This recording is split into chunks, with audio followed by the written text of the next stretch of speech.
muku soo gaaray warka hooyadii ka oohinsiisay malaayiin qof.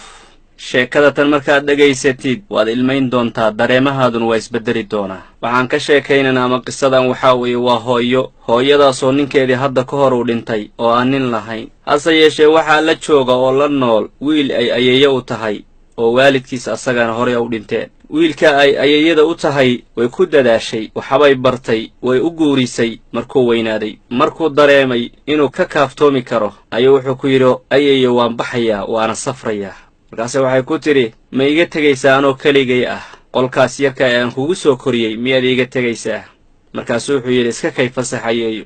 go'aankaas ayaan qaatay, sidaasaana farxaddayda u arkaaye, iska kay fasax. haye bay tidhi, iska bax, sidaa haddaad ku faraxsan tahay. wuu iska safray, waa baxay, dal kale ayuu aaday. hase yeeshee hooyadan intaas waa la soo xidhiiraysaa, maasajye u soo diraysaa, way soo wacaysaa, codad bay u soo duubaysaa si oo la soo hadlo oo qalbigeeda u dego oo ay tiraahdo wiilkaadii waa nool yahay. hase yeeshee wiilkan kama soo jawaabi jirin wax walba ay u soo dirto. maalintii dambe way fakartay, go'aan bayna soo degsatay, farriin bay u dirtay ayadoo dhahaysa, wiilkaygii aan jeclaayow, adeerkay ayaan waxaan ka dhaxlay dhul aad u weyn, haddana waxaan helay xoolo badan iyo lacag badan. haddaad u baahatid wax iyo lacag waa kuu soo diraya waxaad u baahan tahaye ii soo dir farriintaada. wiilkii farriintaas ayaa gaartay, wuu soo jawaabay. markaas farriimo ayuu u soo diri jiray isbuuc walba asagoo ka dalbanaya lacag inay u soo dirto. ayaduna lacagtaa uu ka dalbada ayay u diri jirtay iyo wax kastoo u baahan yahay. hooyadaasna waxay ahayd mid aan ka murugoon go'aanka uu wiilkeeda qaatay, bal way ku faraxsanayd sababtoo ah hadalkiisay markii ugu horraysay maqashay safarkiisii kadib. iyadoo ay sidaa tahay oo uu la soo hadlayo, sababta oo la soo hadlayana ay tahay maslaxadiisa khaaska ah, uusa hadalkaasna keenin jacayl uu jecel yahay iyo turid iyo naxitaan uu ka naxayo, laakiin maslaxadiisa keliya ayuu la soo hadlayaa maadaama lacag u sheegtay. hooyadana waxaasoo dhan ma fiirin. mar hadday wiilkeeda hadalkiisa maqashay, sidaasay raalli ku tahay. 3 bilood kadib hooyada farriintay soo diri jirtay waa go'day. farriin dambe ooma soo dirin. asagiibaa farriinta soo diraya, asagiibaa soo hadlaya, jawaabna ma helayo. maalintii dambe wuxuu la soo xidhiiray hooyada dariskeeda mid ka mid ah, wuxuuna weydiiyey waxa ku dhacay hooyo. waxayna u sheegeen inay dhimatay oo ay geeriyootay mar hore. safar degdega ayuu soo galay. murugo uu murugoonaya iyada ma ahan oo ka naxayo, bal wuxuu u soo safray waxa weeye xoolihii inta ay ka tagtay si uu u soo qaato u soo dhexlo. tuuladii ay degganaan jirtay oo uga safray ayuu imaaday. gurigii uu yaqaanay ay wada degganaan jireen ayuu imaaday. hase yeeshee layaab ayuu arkay oo wuxuu arkay gurigii oo deggan yahay nin kale ousa aqoon. markuu weydiiyena uu yidhi, adigu yaa tahay? gurigan annaga iska lahaan jirnee, ayuu wuxuu ugu jawaabay odagii, gurigan ayayda ayaa iga iibisay 3 bilood ka hor ayayna iga gadday. markay xanuunsatay kadib xanuunkeediina uu ku soo siyaaday ayay iga iibisay gurigan. wax walboo gurigan dhex yaalloo dhanna waa iga iibisay, hadday alaabti noqoto iyo wax kastoo gurigan dhex yaallay. iyadoo xanuunsan,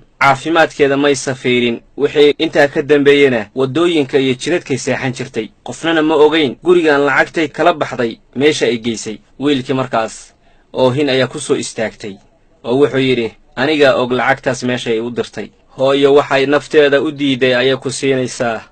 iyadoo xanuunsan ayay waxay ku leedahay, ma xanuunsani, adiga daraadda waxay ka baahan tahay ayay ku siinaysaa. adiguse wiil yahow ama gabar yahay, dantaadaad fiirsanaysaa, hooyo ka nixi maysid. quruxdeedii ayay kugu dhammaysay si adiga aad u quruxsanaatid. wax kastoo wanaagsan ayay hooyo ku siisay, wax kastoo ay awooddana way kugu bixisay si codkaada iyo codkeeda aysan u kala go'in. waa hooyo, waa hooyo, waa hooyo. markaad ka safartid oo dal kale aad ku nooshahay, waxa keliya ay ku ladayso waxa weeye inay codkaada maqasho. adiguse codkaadii waad u diidday.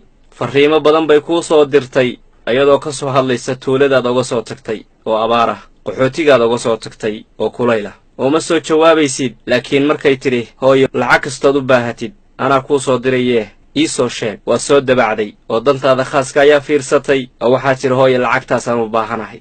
gurigay degganayd iyo qolka yariiska ahaa ee ku jirtay iyadoo wax kala haysan ayay kuu iibisay. lacagtiisiina waa kuu soo dirtay. ayaduna waxay noqotay inay waddooyinka iyo bannaanka seexato adiga daraadda, adiguse ma ogid. waxaad u imaatay markii dhimashadeeda laguu soo sheegayna waxaa weeye, bal waxay ka tagtay oo xoolo ah soo qaado. kadibna waxaa laga yaabaa arrin kaa fajicisa inaad la kulantid. waa hooyo waxa maanta aan dayacnay. qofka maanta hooyadiis ay nooshahay walow yuusan la noolaane, wallaahi oo bilaahi fursad baad haysataaya, hadda isi sax. qofkii hooyadii dhimatayna weli fursaddu waa kuu jirtaa. manfaco badan iyo taageero badan bay hooya kaaga baahan tahay. U ducee, sadaqada u bixi, soo xasuuso mar walba ehelkeedii xasuusnow xiriiri. waa hooyo weeye. Asalaamu calaykum.